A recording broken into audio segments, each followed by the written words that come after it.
Good morning to all of you. मैं अमरनाथ कुमार आपको अपने यूट्यूब चैनल पर स्वागत करता हूं। विश्वास है आप लोग का एग्ज़ाम की तैयारी बहुत ज़ोरों शोरों से चल रहा होगा। नेक्स्ट चलो देखो, इंजॉय के साथ पढ़ना है, कोई टेंशन नहीं, जस्ट चिल नाउ। ज़िंदगी में तो हर किसी को मेहनत करना ही पड़ेगा, तेरे को भी करना पड़ेगा, लेकिन सीरियस इतना भी मत हो जाना कि बीमार पड़ जाए। यार पढ़ो तो इतना पढ़ो कि 10-10 घंटा खाना पीना कोई ठिकाना नहीं, और ना पढ़ो तो एकदम बिल्कुल त्याग ही दो। ऐसा कभी मत करियो। बस ज़िंदगी का एंजॉय लेते चलिए, पढ़ते चलिए, समझते चलिए चीज़ों को, बस। नेक्स्ट देखा जाए, अब सवाल उठता है अपरमेय संख्या। जाहिर सी बात है यार कि परमेय के उल्टा क्या होगा, अपरमेय होगा। तो वैसी संख्या जिसे p बटा q के रूप में नहीं लिखा जा सके उसे अपरमेय संख्या कहते हैं। वैसी संख्या जिसे p बटा q के रूप में नहीं लिखा जा सके उसे अपरमेय संख्या कहते हैं। और जहाँ q नॉट इक्वल टू 0 और p कोमा q को क्या है बच्चों, पूर्णांक है। अभी मेरी जान देख, इधर देख, जिसको मैंने अंडरलाइन किया, इधर देख, अच्छा से देख। अरे जूम करके देख लेना यार, वीडियो को पॉज करना, पॉज करके आराम से जूम करना, उसके बाद में देख लेना, ठीक है। तो रूट 2 एक कैसी संख्या है, अपरमेय संख्या। कारण सर जी, क्योंकि आप इसको बाटा में नहीं बदल सकते हो। मैं शॉर्टकट में एक बात बताऊं, यदि कोई भी संख्या रूट में रहे और वर्गमूल ना निकले, मैं फिर से रिपीट कर रहा हूं, यदि कोई संख्या रूट में रहे और उसका वर्गमूल पूरा पूरा ना निकले, तब वह संख्या अपरमेय ही होता है दोस्त, परमेय होता ही नहीं है, ठीक है। तो क्या होगा, अपरमेय होगा। अगर कोई दिक्कत रह जाए तो वीडियो को यार फिर से रिप्ले करके देख लियो, रोक रोक के, है ना। चलो नेक्स्ट, प्राकृत संख्या। प्राकृत संख्या को इंग्लिश में हम लोग नेचुरल नंबर कहते हैं। बाकी तो अपरमेय संख्या को तो इरेशनल नंबर आपको तो पता ही है। तो नेचुरल नंबर क्यों है, ये बहुत इंपॉर्टेंट है माय डियर। आपको 7वां में भी पढ़ना था, 8वां में भी पढ़ना था, 9वां में भी पढ़ना था, और अब 10वां में पढ़ रहे हैं। अरे यार एक बात बोलूं, जिंदगी में पीछा नहीं छोड़ेगा दोस्त, चला, सबका यही हाल है। अरे यही इंसान है, कुछ तो मेहनत करना पड़ेगा ना। आया तो ना आसानी से थोड़ी के कुछ मिलने वाला है ना, तो तेरे को कुछ मिलेगा इतना आसानी से, ना ही मेरे को मिलेगा। अब माफ करना दोस्त यदि मैं कुछ बात में ज्यादा बोल दूं, लेकिन ये बात तय है कि जो बोलूंगा वो वास्तविकता सच्चाई ही बोलूंगा। उस बात पर अमल जरूर करना। चलो आओ, कुछ सीखने के लिए आए हो मेरी जान, सीख। इधर देख, इधर बचपन में भी पढ़ा होगा, गिनती की संख्या को प्राकृत संख्या कहते हैं। ये तो तुम्हारे जुबान के हर रग रग में बैठ चुका होगा ना, बचपन से इतना बार इस चीज को पढ़ा होगा। क्या, गिनती की संख्या को प्राकृत संख्या कहते हैं, इसका कोई इलाज ही नहीं है। 1 2 3 4, गिनती कहां से स्टार्ट करने डियर, 1 से। कितना से, 1 से। कोई बच्चा कहता है सर जी 0 से, नहीं, 0 से स्टार्ट नहीं होता है। गिनती हमेशा 1 से ही स्टार्ट होता है। इसीलिए सबसे छोटी प्राकृत संख्या कितना कहलाएगा, 1 कहलाएगा। और सबसे बड़ी संख्या, बड़ी प्राकृत संख्या इनफाइनाइट, अनंत, जिसका कोई अंत नहीं हो। कारण सर, क्या कारण है सर, अनंत क्यों होता है? अनंत इसलिए होता है क्योंकि गिनती की संख्या, गिनती आज तक कोई अंत कर ही नहीं पाया है। ये तो हम लोग बचपन में पढ़े ना, इकाई दहाई सैकड़ा हजार 10,000 लाख 10 लाख करोड़ 10 करोड़ अरब 10 अरब खरब 10 खरब नील 10 नील पदम 10 पदम शंख 10 शंख और महाशंख।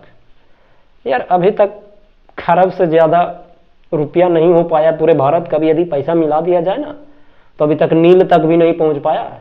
फिर महाशंख की तो बहुत दूर की है दोस्त।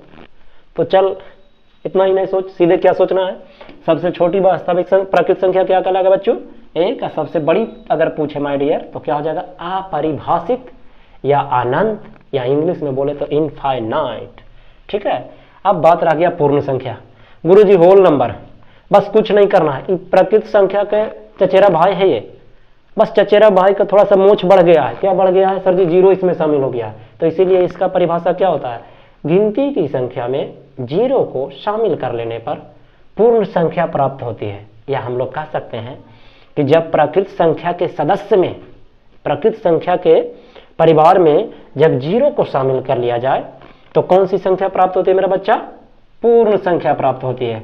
अर्थात हम लोग कह सकते हैं कि पूर्ण संख्या कहां से शुरू होगा मेरी जान, 0 से। 0 1 2 3 डॉट डॉट डॉट, ये भी कहां तक जाने वाला है, अनंत तक जाने वाला है। कहां तक जाने वाला है, अनंत तक। मैं तुम लोग को एक बात बोलूँ, रुक जाए 1 मिनट वेट करना, 1 मिनट मत रुकना दोस्त, बस थोड़ा सा वेट कर ले। यस, हाँ थोड़ा सा रुक जा, ये ले, ताकि मेरे को लिखने में भी आराम हो। क्या बात है, गुड, वेरी गुड। ये है ना टेक्नोलॉजी का फ़ायदा। पहले जब मैं व्हाइट बोर्ड पर पढ़ाता था ना, तो एक मेरा भी एक सपना था कि काश मेरे पास भी एक डिजिटल बोर्ड होता, जो कि आज है। ये सब आप ही लोग का देन है यार, आप लोग हो तभी तो मैं हूँ, आप नहीं तो मैं भी नहीं यार। ये गुरु का महत्व तब तक ही है जब उसके यहाँ बच्चा आए पढ़ने के लिए और आदर सम्मान करे, उसका बच्चा ही उसके लिए सब कुछ होता है। चलो देखो इधर, तो अब बात रह गया पूर्ण संख्या, समझ गया ना। अब क्या समझना बच्चा, सम संख्या। क्या समझोगे, सम संख्या। तो 5 में देखो सम संख्या क्या है, सम संख्या। अब लोग पढ़े हो गए, क्या पढ़े हो गए, वैसी संख्या जो 2 से पूर्णतः क्या हो, विभाज्य हो। वैसी संख्या जो 2 से पूर्णतः क्या हो बच्चा, विभाज्य हो। ये क्या हो गया रे, चल देख इधर, वैसी संख्या जो 2 से पूरे पूरे क्या हो, विभाज्य हो, उसे कौन सी संख्या कहते हैं, सम संख्या। 2 से विभाज्य हो, विभाज्य हो, वो भी कैसा, पूर्णतः विभाज्य हो, ना कि दशमलव में विभाज्य हो, ठीक ना, कैसा, पूर्णतः विभाज्य हो। चलो देखो इधर, जैसे में कहाँ से करेंगे, 0, 2, 4, 6, 8, 10 डॉट डॉट डॉट। सम संख्या का जो व्यापक रूप होता है कैसा होता है माय डियर, 2n होता है। कैसा होता है, 2n होता है। ये क्या हुआ,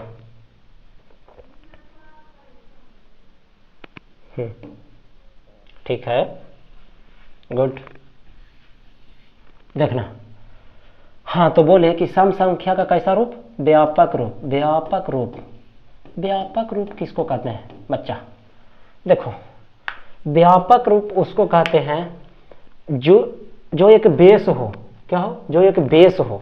जैसे मैं एग्जांपल करूँ, n के जगह पर तुम कोई भी क्या बोलते हैं उसको, प्रकृत संख्या, नेचुरल नंबर है ना, n के जगह पर कोई भी नेचुरल नंबर अर्थात 1, 2, 3, 4 ये सब कुछ भी रख दोगे तो कौन सी संख्या प्राप्त होगी, मेरे को सम संख्या ही प्राप्त होगी। रख के देखना, देख 2 यथापूर्ण गुना है, 2 में 1 रखेगा कितना आएगा, 2 आएगा। ये क्या हो रहा है, देख लो, डिजिटल बोर्ड को ना मच्छर भी चलाने लगा है, इतना सेंसिटिव है ससुरत है। क्या एगो मच्छर बैठ जाता, देख अभी मच्छर उड़ रहा है, मैं क्या करूं इसको बता, भेज दूंगा तेरे घर पे, तुम इसको देख लेना, ठीक है। तो हाँ रख दे, 2 में n के जगह पर जब तुम 1 रखोगे तो क्या प्राप्त होने वाला है, 2, ठीक है। n के जगह पर जब तुम 2 रखोगे तो 2 दूनी 4, फिर 3 रखोगे 3 दूनी 6, 4 रखोगे 4 दूनी 8, इसी तरीका से आगे भी जाएगा। तो हमेशा कौन सी संख्या प्राप्त हो रही है, सम संख्या। तो सम संख्या जब प्राप्त हो रही है तो हम लोग कह सकते हैं कि सम संख्या का जो व्यापक रूप होता है क्या होता है, 2n होता है। यहाँ पर लड़ाई हो गया गुरुजी, क्या लड़ाई हो गया, आप क्या पढ़ा रहे हैं कि 0 क्या एक सम संख्या है। देख बच्चा, जब तक तुम 10वां में पढ़ रहे हो तब तक 0 का जो नाम है ना वो सम संख्या में आता ही नहीं है। लेकिन मैथ का कुछ लॉ, कुछ नियम ये कहता है कि 0 एक सम संख्या है। ये आपको तब समझ में आएगा जब आप IAC 12th का जब रिलेशन एंड फंक्शन चैप्टर पढ़ोगे तो उस चीज़ में इस चीज़ को उस चैप्टर में इस बात को दर्शाया गया है बाकायदा। अगर हकीकत बात है ना कि मैं जो जानता हूँ या तुम लोगों ने आज तक जो कुछ भी पढ़ा सारी किताबों में लिखी हुई है। यदि किताब को हम लोग अच्छे तरीक़ा से गहन करें, हर एक चैप्टर हर एक पॉइंट को महत्व दें, तब हर नॉलेज तुम्हारे पास भी होगा जो मेरे पास है। मैं कोई बड़ा तिस्मर खां तो नहीं हूँ, लेकिन एक चीज़ ज़रूर बोलूँगा, कोशिश हमारा हमेशा रहेगा कि आपको उस मंजिल पर पहुँचाएँ जिस मंजिल पे आप जाना चाहते हो। तो बस विश्वास के साथ टिके रहना, बंधे रहना, साथ निभाते रहना। मैं भी कोशिश करूँगा कि साथ ना छोड़ूँ कभी। चले, तो ऐसे तो 0 जो है उस सम संख्या में काउंट नहीं होता, लेकिन फिर भी अगर कोई बोले कि 0 एक सम है या विषम है तो मैं बोलूँगा कि 0 को आप लोग सम बोलना, ठीक है। उसके पीछे तर्क देने लग गया ना दोस्त तो बहुत समय निकल जाएगा। फिलहाल के लिए समझो ना, जैसे जैसे तुम आगे बढ़ोगे ना वैसे वैसे लेवल का टीचर्स आएंगे आपके सामने, आपको प्रूफ करेंगे कि 0 कौन सी संख्या है, ठीक है। वैसे 2 सबसे छोटी सम संख्या हो गया, और अनंत, यार अनंत क्या हो जाएगा, सबसे बड़ी हो जाएगा। तो सबसे छोटी क्या हो गया, 2, फिर 4, फिर 6, फिर 8, फिर 10। अच्छा एक चीज़ और, जब आप 10th क्लास का संख्यायिकी चैप्टर जब पढ़ोगे तो माध्य माध्यक बहुलक एक चैप्टर का नाम है, शायद अध्याय नंबर 15 है। तो उसमें क्या होगा, 14.1 है दोस्त, सॉरी मिस्टेक हो गया, 14 है, अध्याय नंबर कितना है, 14 है शायद मेरे हिसाब से, जो भी रहे 14 या 15 जो भी रहे। तो उसमें क्या है ना कि पूछेगा ऑब्जेक्टिव में, बहुत ही शानदार क्वेश्चन पूछता है कि प्रथम 5 सम संख्याओं का औसत ज्ञात करें या माध्य ज्ञात करें। तो मेरा बच्चा, तुम औसत या माध्य तभी निकाल पाओगे जब तुम्हें पता रहेगा कि प्रथम 5 सम संख्या आखिर होता कौन कौन है। तो मेरा बच्चा 2, 4, 6, 8, 10, ठीक है यहाँ तक। चलो अब यहाँ पर एक चीज और 2 के बारे में। 2 को कुदरत ने बहुत ही खूबसूरत ढंग से रचा है। जरा जो भी 2 को खोज किया ना, बड़ी कमाल है यार। बताएं क्या, दुनिया में इकलौता 1 पीस है जो सम संख्या तो है ही, जो सम संख्या तो है ही, साथ में कौन संख्या है, अभाज्य संख्या भी है। कौन संख्या है, अभाज्य संख्या है। इसीलिए 2 जो है ना वो दुनिया का एकलौता कौन संख्या है, सम संख्या, सम अभाज्य संख्या, सॉरी कौन सी संख्या है, सम अभाज्य संख्या है, सम अभाज्य संख्या है। कौन सी संख्या माय डियर, सम अभाज्य संख्या है। समझे। चलिए नेक्स्ट, चलो डिजिटल बोर्ड चलाने में अभी इतना एक्सपर्ट नहीं हुआ डियर, इसीलिए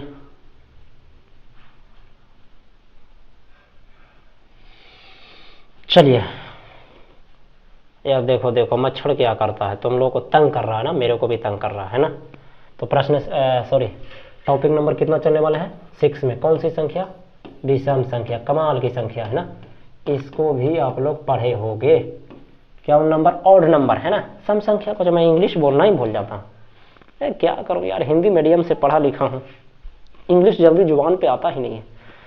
इंग्लिश तो कभी पढ़ा नहीं, जितना भी हो सका खुद से पढ़ा, कुछ समय समय पर कुछ शिक्षकों का भी सहयोग मिला, लेकिन जो बचपन से इंग्लिश मीडियम में पढ़ते होते हैं उनका तो इंग्लिश भाई क्या बात है, डॉट। लेकिन इंग्लिश शायद खराब है मेरा, इसीलिए शायद मैथ मेरा बढ़िया है दोस्त। चल देखिए इधर, हाँ विषम संख्या की बात करूं, ऑड नंबर, जाहिर सी बात है वैसी संख्या जो 2 से पूर्णतः विभाज्य ना हो, 2 से पूर्णतः विभाज्य ना हो, उसे कौन सी संख्या कहेंगे, विषम संख्या कहेंगे उसे, विषम संख्या का 2 से पूर्णतः विभाज्य ना हो। ठीक है बच्चों, 2 से पूर्णतः विभाज्य ना हो। तो कौन कौन है माय डियर, 1 है, 3 है, 5 है, 7 है, 9 है, डॉट डॉट डॉट। इसका जो व्यापक रूप होता है ना, इसका जो व्यापक रूप होता है ना वो 2n+1 होता है। क्या होता है, 2n+1 होता है, जहां n सदस्य n।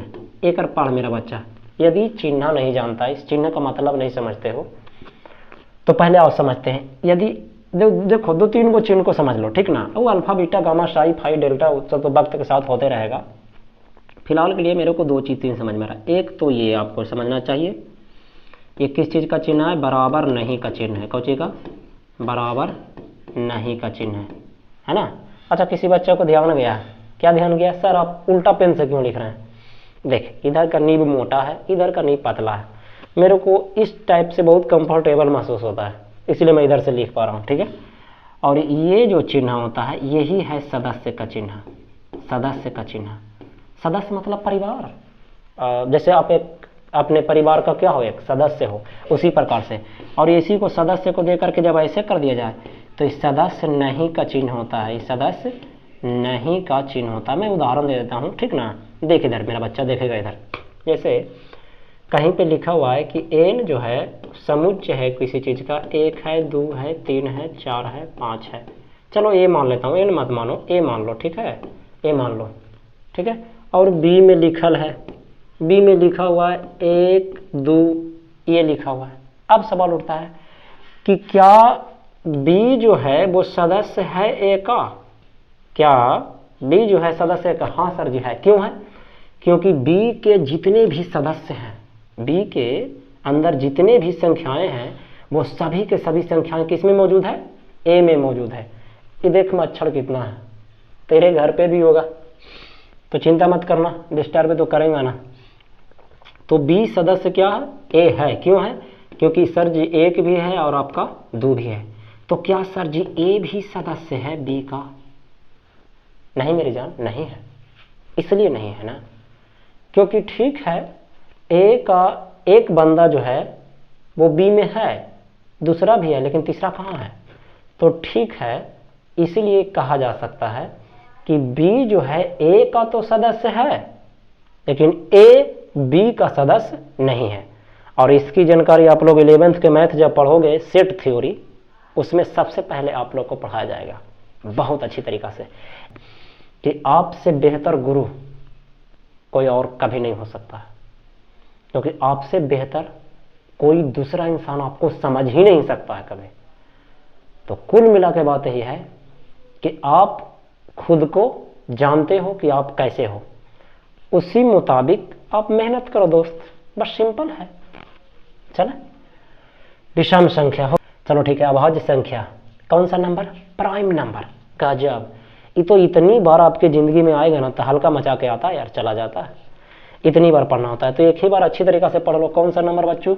Prime number. देखो 100 बात के एक बात मैं बोलूँगा, प्राइम नंबर बाइसी संख्या। कौन सी संख्या बच्चों? बाइसी संख्या जो एक और स्वयं के अलावा किसी से ना कटे, बस एक और स्वयं के अलावा किसी से ना कटे, अर्थात एक और स्वयं के अलावा किसी भी दूसरी संख्या से विभाज्य ना हो, पूरे पूरे कटे, तो इसको कौन सी संख्या कहेंगे? अभाज्य संख्या कहेंगे। एक चीज और पता है क्या, कोई चीज के मैं सेट देख रहा था या क्वेश्चन देख रहा था कहीं पे, क्या लिखा हुआ था ना कि अभाज्य संख्या की विशेषताएं क्या होती है, तो उसका जवाब सही होगा पता है क्या, कि वैसी संख्या जिसके सिर्फ और सिर्फ 2 गुणनखंड हो। कितने? 2 गुणनखंड। कौन कौन? एक और स्वयं, उसके अलावा कोई तीसरा होता नहीं है। और यदि जिसका तीसरा गुणनखंड हो गया तो फिर वो अभाज्य नहीं भाज्य कहलाएगा। क्या कहलाएगा? भाज्य कहलाएगा। जैसे देख लो, आ जाओ, अभाज्य संख्या कौन कौन होता है? 2 होता है, 3 होता है, 5 होता है, 7 होता है, और कोई बचवा ना 9 लिख देता है, फटाक से 9 लिख देता है। मैं समझाता हूँ, झटपट में हो जाता है। तो 2 के बाद 3 आया सर, 3 के बाद 5, 7, तो देख रहा है कि 2 जुड़ते जा रहा, तो लाभो ना भाई 2 जोड़ देता हूँ, लेकिन नहीं संभव है। हाँ 11 होता है माय डियर, 13 भी होता है, 15 नहीं होता है, 17 होता है, 18 नहीं होता है, 19 होता है, 21 कोई लिख देता है। नहीं होगा ना मेरा बच्चा, देख इधर कैसे नहीं होगा। 9 को गुणनखंड कौन काटता है? 1 से कट सकता है, फिर 3 से कट सकता है, फिर किससे कट सकता है? 9 से। देख इसको देख, एक ये देखना, ध्यान से देखना जरा, ये कितना है? 1 से कटेगा, 2 से नहीं कटेगा, 3 से कटेगा, 7 से कटेगा, फिर कितना से कटेगा बच्चा? 21 से। देख ले इसका कितने गुणनखंड है? 4 गुणनखंड है। तो इतिहास गवाह है जरा, जिसके 2 गुणनखंड से अधिक अगर आ गया ना तो वो अभाज्य ना कहला करके क्या कहलाएगा? भाज्य कहलाएगा। अब भाज्य क्यों ना कहलाए भाई? उसका नाम ही है अभाज्य, मतलब किसी से ना काटने वाला। तो अब रही बात कि सर स्वयं से तो कटता है ना, तो मेरा बच्चा मैं एक बात बताऊं, स्वयं से दुनिया का हर संख्या कटता है।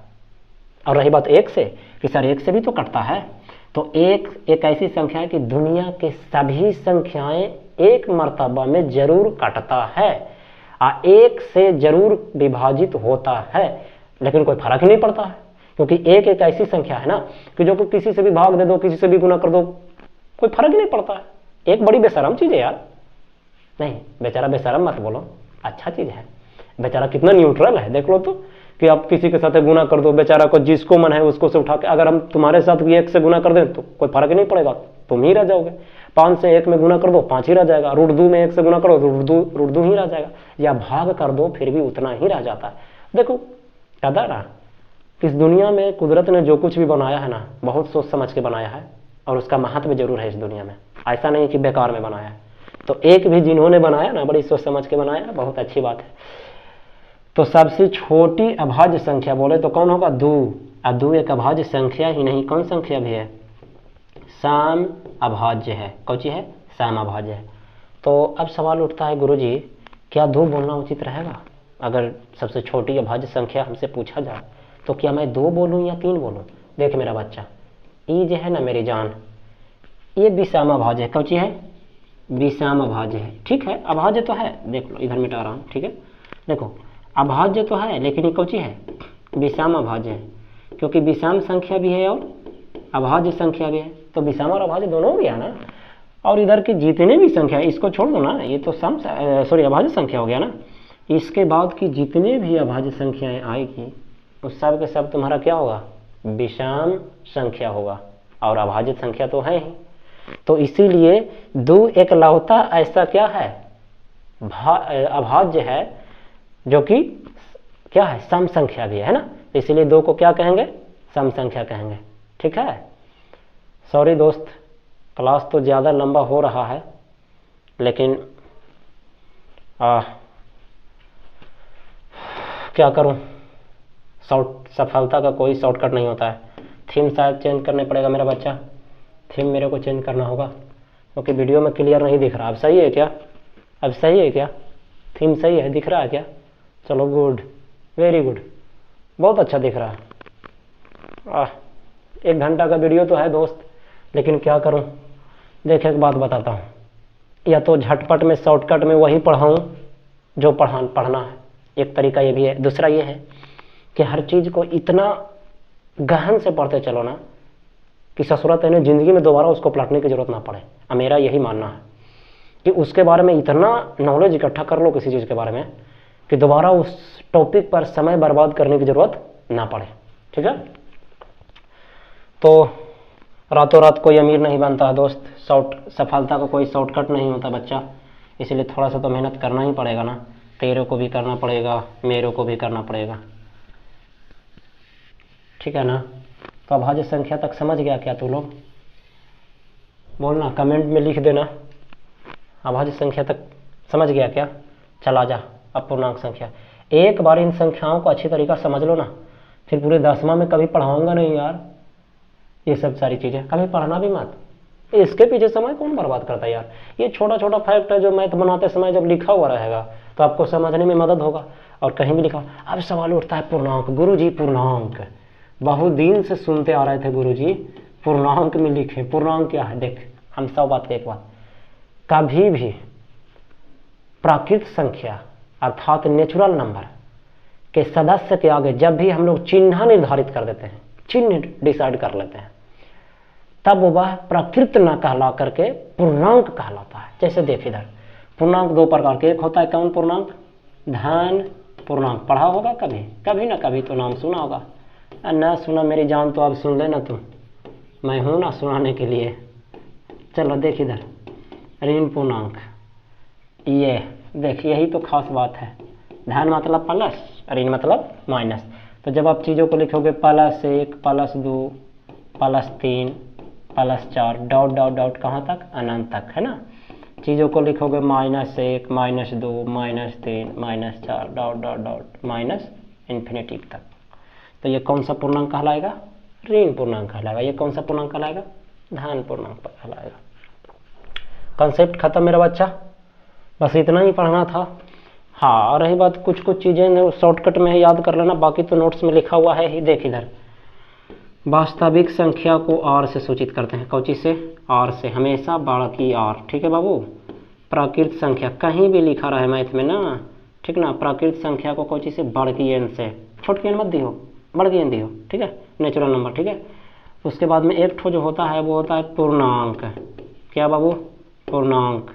पूर्णांक को होते हैं w से, सॉरी z से, क्या मैं बोल दिया, w नहीं, z से। दिमाग में था पहले पूर्ण लिखने का हो, इसीलिए लिखा गया। ठीक है ना, पूर्ण। हाँ, तो पूर्णांक को z से और पूर्ण को w से। एक खास बात और, जब आप ISC में पढ़ोगे तो यहाँ पे लिखा रहेगा z पर प्लस, कहीं कहीं मिलेगा। इसका मतलब इसको पढ़ते हैं हम लोग धन पूर्णांक। क्या पढ़ते हैं? धन पूर्णांक। याद रहेगा? चलो, z पर माइनस लिखा रहे तो क्या पढ़ेंगे बाबू मेरे? ऋण पूर्णांक। क्या? ऋण पूर्णांक। तो विश्वास है आज जितना भी समझाया समझ में आया होगा।